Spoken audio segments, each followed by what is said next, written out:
Thank you. Thanks, Nino.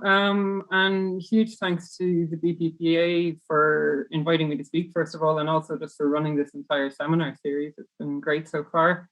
And obviously, thanks to all of you for showing up. So today I'm going to argue that infantilization is a form of dehumanization. Cognitively disabled people, to me, are clearly dehumanized according to a number of existing accounts of dehumanization. But they're often either ignored or expressly excluded from those accounts. So what I want is a robust account of dehumanization, which includes cognitively disabled people, but which is specific enough to still distinguish dehumanization from other forms of discrimination. So this talk is basically a two-parter. In part one, I'll set out what I mean by dehumanization while also giving some background philosophical work in the area. And then in part two, I'll introduce infantilization as an as yet unexamined process of dehumanization. So it'll be roughly 50-50 for those two parts. First, a quick note on terminology. Always ask a philosopher who they mean when they say disabled people. Cognitively disabled people here is a political rather than an ontological sort of. So I'm not saying that their experience of cognitive disability is the same. I'm saying what they have in common is how they're perceived and treated because they're cognitively disabled. I'm referring primarily to people usually termed intellectually disabled, intellectually impaired, or cognitively impaired. The studies I draw on mostly relate to Down syndrome, brain injury, and dementia, but the claim is not limited to those cases. And finally, I use person-first language, cognitively disabled people rather than people with cognitive disabilities. This won't matter to some people, but it is important to others, and you do need to know who I'm talking about. So part one. So dehumanization, like I said in the abstract, seems to be a feature in particularly egregious abuses, like slavery, genocide, eugenics, gendered violence. And I think we do need to be able to distinguish it from other forms of discrimination. So for me, this is my analysis, and I will repeat it several times, so don't worry if you don't grab it the first time. Dehumanization is a psychological process of hybridizing an individual or group so that they become less than fully human or less than full person. And it's a feature of acts and behaviors perpetuated on that basis. I'm going to repeat that several times, so don't worry if you didn't get it. Now, as I see it, most theories of dehumanization are roughly psychological. So they're about ways of conceiving of other people. And we might associate dehumanization with acts like genocide or slavery, but those acts are only seen as possible if groups are first thought of in particular ways, right? Barry Mickola's account is distinctive in The Wrong of Injustice, which I happen to have right here. She says that dehumanization is not about how we think about others. It's a feature of acts and ways of treating other people. I think it's important to get both the acts and the concepts in view. That's what I'm going to build on in this section, and I'm going to clarify that a lot more in section 2. I think hybridizing is a distinctive feature of dehumanization, but that it can occur through different processes.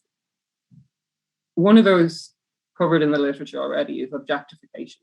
So objectification has been developed primarily in the context of feminist philosophy. It's seen usually as a form of dehumanization solely or mostly experienced by women. So while the woman is bodily or physically human, her inner person or her subjectivity is diminished. She's considered less than a full person. She's incomplete or deficient in some subjective, emotional, or even cognitive capacity. And because she's not a real or a full person, she can be treated as a mere means, as an object or as something akin to an object. So I see objectification as a hybridizing process. Dehumanization through animalization has been addressed extensively by David Livingstone Smith. Alice Crary has written about animalization of cognitive disability. Research into genocides and conflicts often look at the propaganda used to animalize the targets of abuse. But dehumanization, it isn't just about name calling. It's not about casual comparisons between a person and an animal. So for Livingstone Smith, with animalization, an individual or group is conceived of as being outwardly human, but internally part animal or part some other non-human creature. So the target of the animalization is then not entirely human. And it's important also that they're not just other than human, they're less than human. David Smith's focus is specifically on racialized groups, and with good reason. He draws on a lot of historical examples. He connects the racialization of groups to their subsequent animalization. And he's gotten as far as claiming that dehumanization only occurs when a group has first been racialized. He's recently said he's not so sure about that. I think he's right to want to distinguish dehumanization from other forms of discrimination and bias, but I think it is wrong to draw that boundary using racialization. Most cognitive disabilities aren't cleanly heritable. They're not genetic at all. The animalization and subsequent extermination of cognitively disabled people under the Nazi regime preceded and then paralleled the same treatment of racialized minorities. But on David Smith's existing account, this is dehumanization for one group and not for another.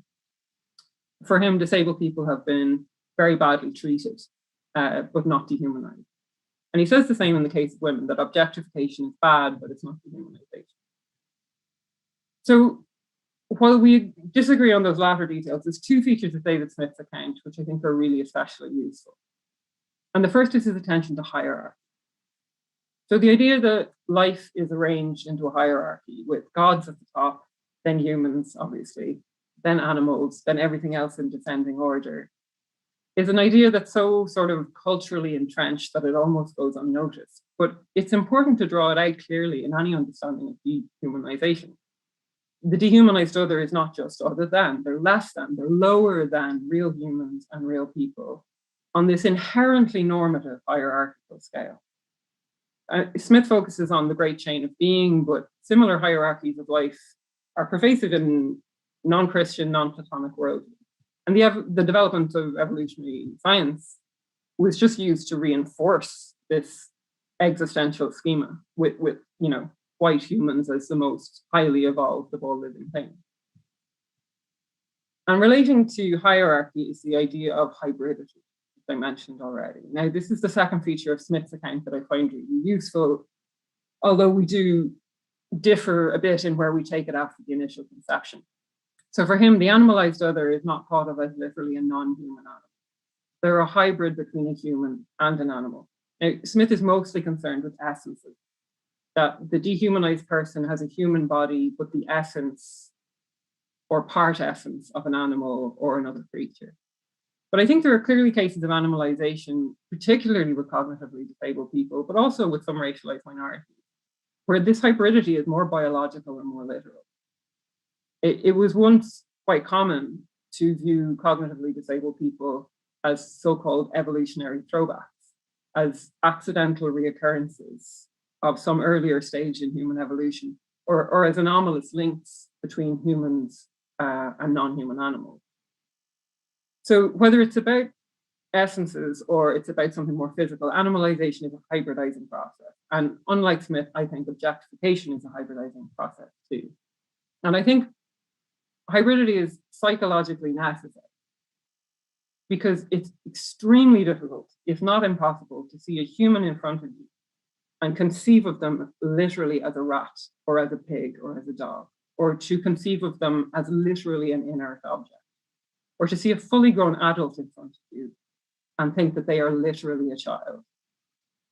So by hybridizing them into a creature which is neither human nor animal, neither person nor object, neither adult nor child, they can be pushed beyond the perceived boundary of the human moral community.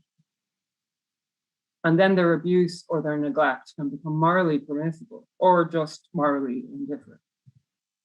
That's something that I think all theories of dehumanization seem to have in common, is that the purpose of the dehumanizing attitude is to remove people from the moral community. And it's only then that we can really allow acts to be perpetrated on them or just ignore abuses and neglect that happen to them. So I think hybridity gives us a really important foothold in separating dehumanization from other discriminatory beliefs or acts, but hybridity alone is not dehumanization. There are positive cases of hybridity, noticeably within disabled people. And these are examples of hybridization that is other than, but not less than human. Dehumanization is normatively loaded to the negative, and this is entirely appropriate. We're trying to understand what happens in specific instances of harm. many of them distinctive in their severity. So the picture so far that I've given of dehumanization is roughly psychological. It's a way of conceiving of others as less than human hybrids. And that's the conceptual failure.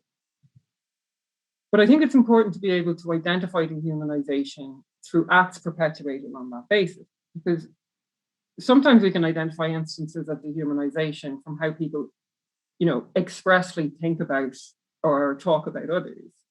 But sometimes we need to be able to trace the line the other way.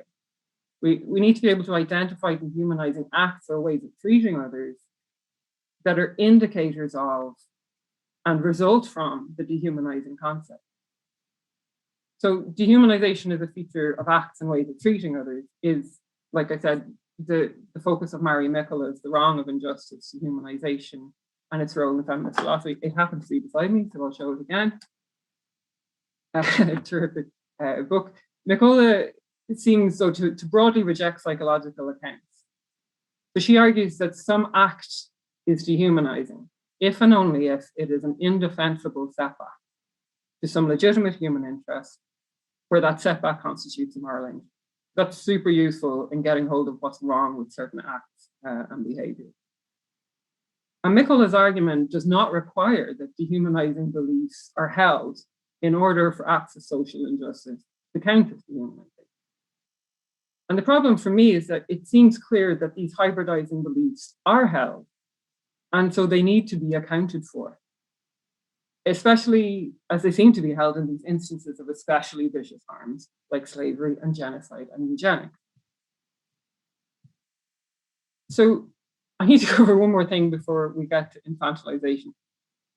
It's a distinction which is only rarely made in the literature on dehumanization, but it's especially salient if we want this. What I said I want is a robust account that can include cognitively disabled people. And that's the distinction between a human and a person. Maria Kronfeldner has pointed out that talking about dehumanization only makes sense if we understand what we mean by human, right? They're connected categories. But most analyses of dehumanization conflate human and person, and they seem to really assume that there is no difference. Gardner and Shute say that denial of personhood is literally dehumanizing. Mickola argues that Nussbaum's criteria for being human turn out to be roughly equivalent to personhood. And like Nussbaum's, many definitions for being human are internalist. They rely on these qualities and capacities that conflate human with person or autonomy or agency. And this is pretty typical in common speech. We think human and person is basically the same thing. It's also typical in ethics, political philosophy, arguably most areas of philosophy. So Mary Mickola herself opts for what she calls a thin externalist definition of human being as just a member of the species Homo sapiens sapiens, which is unusual in this regard within the literature. Mostly, human and person are just taken to mean the same thing. I think it's important not to conflate human and person in any theory of dehumanization for two reasons. First, it already seems possible that not all persons are humans, and it's frequently assumed that not all humans are persons. Now, I'm not sure if there are cases where humans can rightly be said to be non-persons, but this is already routinely taken to be the case with many forms of cognitive disability, with some cases of unconsciousness, some other instances. And it's at least conceivable that non-humans could be persons, right? I mean, some animals are legally persons already. So maybe some advanced robots could be persons. Maybe, Klingons and Wookiees and aliens in general would be persons. We don't seem to have a problem thinking about it. A person might not be a human, and a human might not be a person. So there's at least some leeway there to think that these aren't exactly the same thing. But the second reason I think they should be distinguished, specifically in any account of dehumanization, is that their conflation here is obscuring differences in the kind of paradigm cases under consideration. So with objectification, it's the personhood of usually women which is diminished. And this continues to lead to abuses, but objectification does not typically involve denying that women are members of the human species. Conversely, under the Nazi regime, Jews and other ethnic minorities were viewed as literally subhuman. They were animalized and pushed across the species boundary altogether, but they were still considered persons. So there seem to be paradigm cases of dehumanization where groups are human but not person, and cases where groups are persons but not humans. And there are cases where both personhood and species membership is at issue. So in some contexts in the racial history of the US, Black Americans have been both animalized and considered incomplete or diminished persons. And of course, this has persistently been the case for cognitively disabled people. They've been both denied personhood and pushed down the evolutionary scale or across species lines. So distinguishing human from person is important if we're going to uncover these differences between specific instances of dehumanization. And while there's almost certainly something distinctive about being an embodied human person, I don't think there are tidy, discrete boundaries around what counts as a person and what counts as. And for the reasons I just outlined, I do think they need to be teased apart. So for this project, when I say human, I'm referring to biological people. And when I say person, I'm referring to those internalist qualities we group under person. Both species membership and personhood count. So I think dehumanization can involve the human, the person, or both. So to round up part one, I think we're bang on time. I want an account of dehumanization which expressly and adequately includes cognitively disabled people. And many existing accounts give us the tools to do that. You know, I think in some cases, in some analyses, the exclusion of cognitively disabled people is just an oversight. And in others, it's a side effect of conflating rational personhood with species membership. My analysis of dehumanization, like most of the others, is not intended as necessary and sufficient criteria. I'm very skeptical such criteria exist for something like this. My focus on hybridity and hierarchy is intended to let us mark out cases of dehumanization from other harmful beliefs and behaviors, and I do think that matters. So my analysis, again, dehumanization is a psychological process of hybridizing an individual or group so that they become less than fully human or less than full person. And it's a feature of acts and behaviors perpetuated on this basis. Hopefully that makes more sense now than it did 10 minutes ago. This hybridizing process, like I said, takes different forms. So far I've discussed animalization and objectification. And cognitively disabled people can still be affected by these processes. But I think the dominant modern conception of cognitively disabled people now comes about through infantilization. So next, in part two, I'm going to introduce infantilization as another hybridizing process. And I'm going to argue that it should be recognized as a form of dehumanization. So part two. I think the infantilization of cognitively disabled people is so widespread that most of you will already kind of have an intuitive sense of what I mean. But I'm going to try and get a much clearer picture of infantilization as a process in this section. And I'm going to do that by drawing on research from a number of areas. So there's ethnographic work, implicit attitude surveys, social analytic work, and public attitudes to cognitive disability.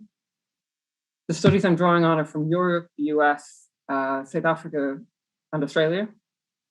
There is a handout with all of the references on it. If it hasn't been shared in the chat yet, I'm sure Nina will do that shortly. So if you want to see where any of these studies come from, just check there. Just two notes before I start this section proper. Some of the quotes in this section might be unpleasant or upsetting if you have friends or family members who are cognitively disabled. I'm not making any references to physical abuse or violence, but if anyone wants to leave or turn the sound off, that's totally fine. Second, I want to preface this section just by saying that it is of course not the case that all care settings are infantilizing. Not all carers infantilize their clients or family members, and not all cognitively disabled people are infantilized. My focus is on where it happens. I'm not saying it happens everywhere. So probably the most obvious indicator of infantilization is through speech. And this is what sometimes gets referred to as baby talk. It's using more words, greater amplitude, higher frequencies, using childish nicknames, substituting collective pronouns, overly intimate endearments. It also involves scolding, threatening, reprimanding, and otherwise speaking to adults in a manner otherwise reserved for infants. It involves overriding their wishes, deceiving them, teasing them. Staff members in one care setting use the terms good girl, good boy, bad girl to praise and reprimand their adult clients. A staff member in one study referred to the adults in her care as the kids and herself as mom. And the director of another care center referred to the adult clients as either cute or brats, depending on how well they behave. And in a number of respite centres, cognitively disabled adults are required to remain seated, not stand up without giving a reason to staff, not go to the bathroom without asking, not engage with or talk to other residents during mandatory activities, not nap or fall asleep. Infantilized adults are threatened with timeouts for transgressions like complaining, swearing, or just walking around without permission. And across studies, cognitively disabled adults complained that they had no privacy, or their lack of privacy was observed by researchers. Staff entered bedrooms at any time without knocking and discussed clients' personal and medical details loudly in public settings. Cognitively disabled adults are infantilized more broadly by family and society at large. So one study describes how a cognitively disabled woman is infantilized at home. She's punished like a child by her brothers. It says they'll send her to the naughty corner, where she's not allowed to watch the TV for 3 weeks. And she will say, I tell them I'm 33, I'm an adult. In her paper, At Home with Down Syndrome and Gender, the philosopher Sophia Sacco-Wong talks about one friend's behavior towards Wong's adult brother, Leo, who has Down syndrome. And she says, although she had spoken with Leo previously about his interests in opera and basketball, her birthday gift to him was a colorful toy truck suitable for a small toddler. So the infantilization of cognitively disabled people is apparent in the language used about them and to them, and in the way they're treated.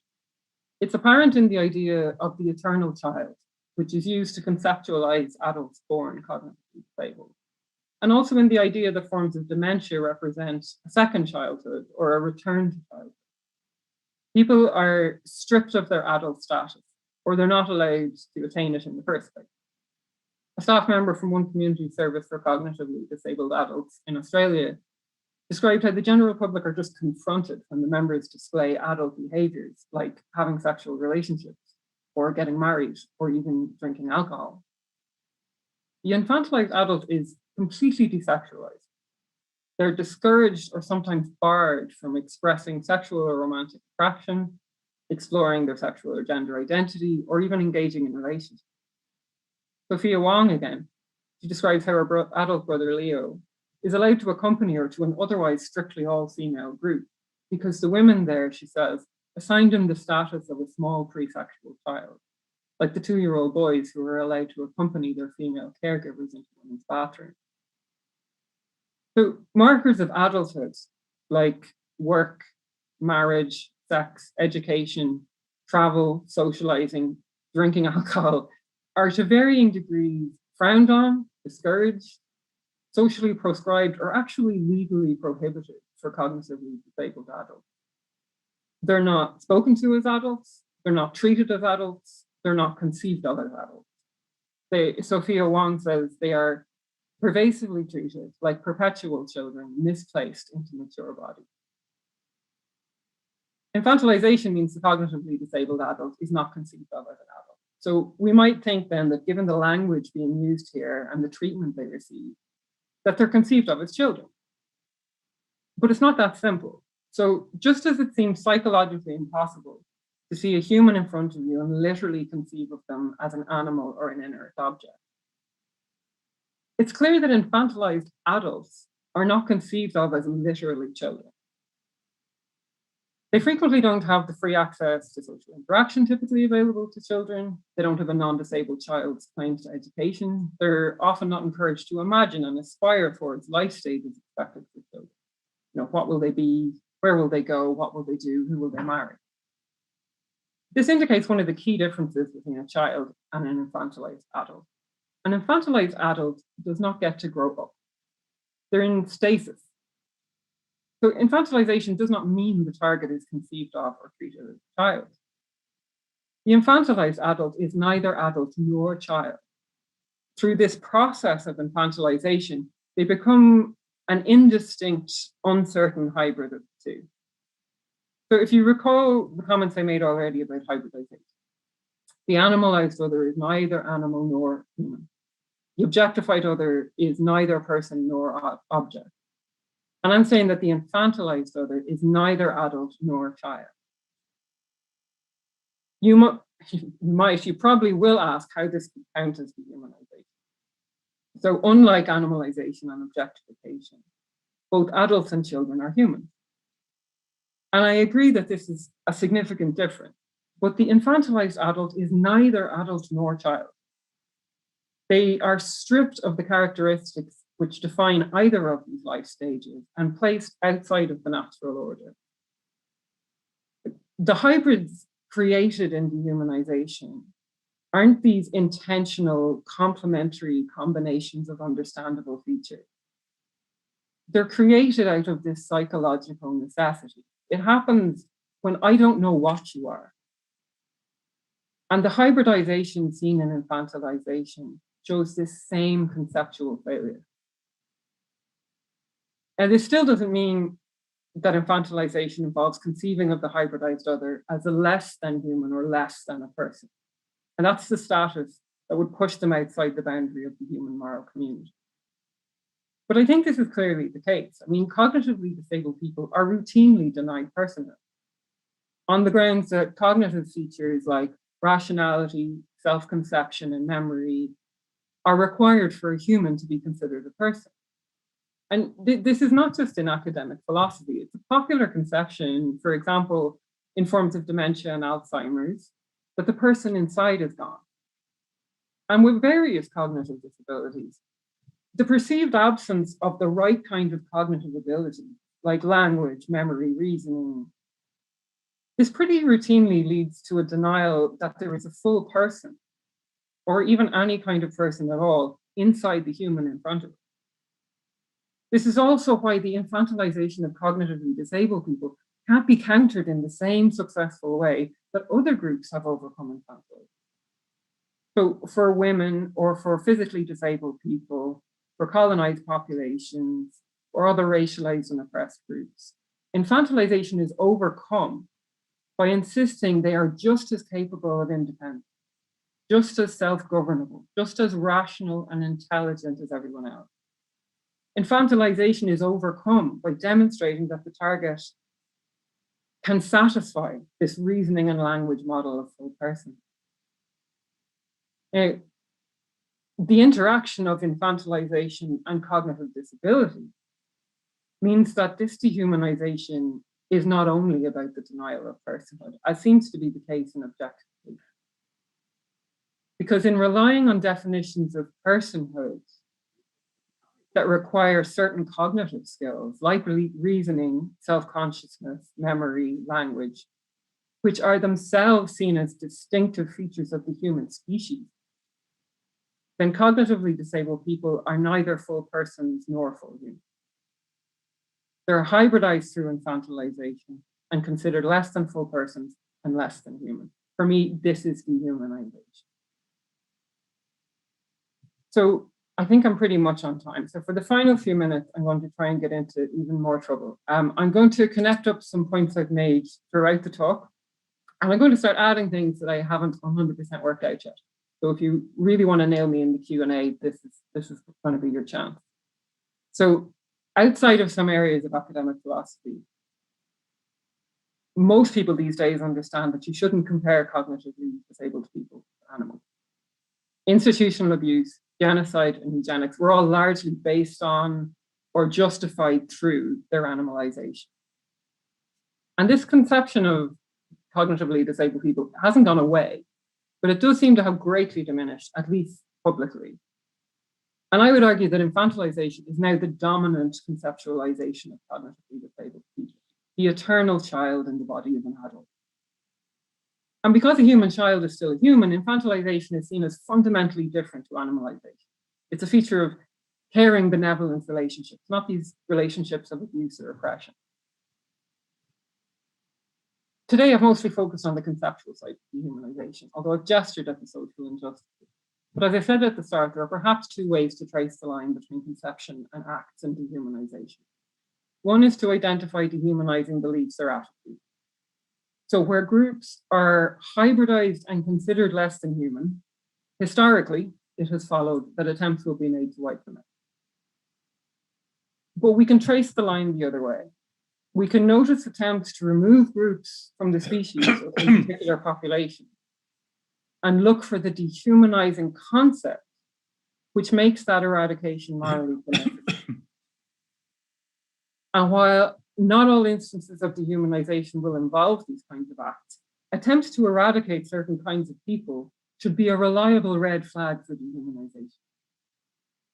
So the ongoing involuntary sterilization of cognitively disabled adults could be a red flag. Legally barring cognitively disabled people from marrying and having children should be a red flag. I am against neither abortion nor assisted dying in principle, but these decisions are made in social context where cognitive disability is always a tragedy and cognitively disabled people are a burden. So the increasing availability of prenatal testing happens in this environment where women are told it is irresponsible to give birth to a cognitively disabled child, where public intellectuals argue that they should be denied healthcare if they go through with such a pregnancy. And decisions about assisted dying are made in this environment too. In 2009, an advisor to the UK government suggested that people with dementia may have a moral duty to die. Now, if it's assumed that a particular marked group of people should be removed from or phased out of the species, and if that phasing out is actually happening, I think we need to ask what's going on conceptually to make that morally permissible. Infantilization is the dominant conceptual framing of cognitively disabled people. And it's not about treating children, it's not about treating adults as children. Infantilization creates a hybrid with no secure place in the moral community. Children require full-time care, but they grow up and work and pay taxes. Cognitively disabled people may need consistent or full-time or even lifelong care, and many will never work or pay taxes or buy things. Once infantilized, their real subjectivities and experiences and relationships are obscured. And they can be seen as just a burden. You know, their need for care, nothing but an undesirable drain on the economy. And however well-intentioned, infantilization is not a way of caring for people. It's demonstrably harmful. Infantilization results in worse care outcomes. It results in aggression and resistance to care. It intensifies and accelerates symptoms of dementia. It's been strongly connected to identity loss, poor health, diminished social interaction. So whichever way we draw this line, from the conceptual failure to the social injustice, or from the social injustice back up to the conceptual failure which enables it, I think infantilization is dehumanization. And the infantilization of cognitively disabled people is a social injustice and a conceptual failure. There are a lot of things I haven't been able to address today. How dehumanizing concepts are formed, who, if anyone, is to blame for them. I've only pointed at huge issues like cognitive disability and personhood, but my aim today was to get infantilization into the picture. I want to hold it up against dehumanization and hopefully show that the outlines are the same. I look forward to you all telling me how wrong I am. My thanks again to the BPPA for letting me present my work today.